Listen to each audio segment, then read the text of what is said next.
Hi, this is Kira Hudson Banks, and what's on my mind this week are promises.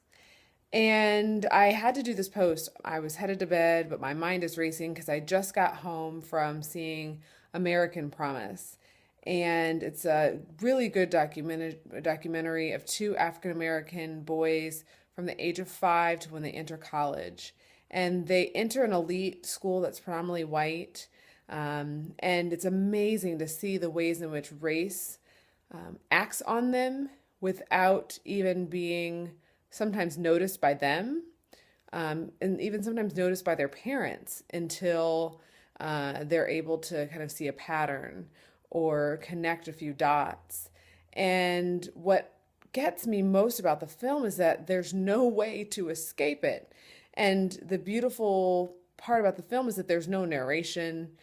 They're not talking directly to you. And so, in a way, you're this outsider kind of seeing how their lives are being shaped by people's assumptions of them, by people's expectations or lack thereof of them. And it really made me think about not only the fact that, if anyone thinks we're post-racial, go see this film. And not that it's a glaring example of bias per se in a negative way against these African American boys, but it's such an example of the privilege that many people have to opt out of our public education system, which we have promised to give to our children, but we haven't.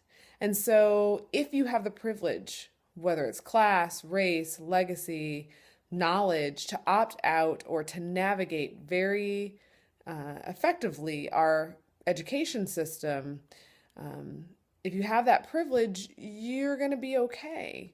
But if you don't, or if you're lacking the access, then you're going to have a lot of possible pitfalls and barriers, and the things that just happen in life can set you back in a way that for others they might be able to bounce back, or they have a support system.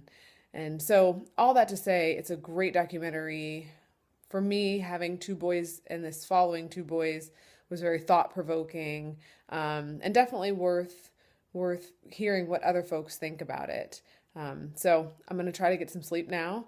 I wanted to share this idea and about promises, and my reflection on what promises I make to my boys, and saying I will educate them the way that I'm privileged and equipped to have an education. And not that I can do everything for them, but that I have the privilege of knowing the system of education. And what does that mean, and how are we making that accessible to others who might not inherently have that privilege? So thanks for listening.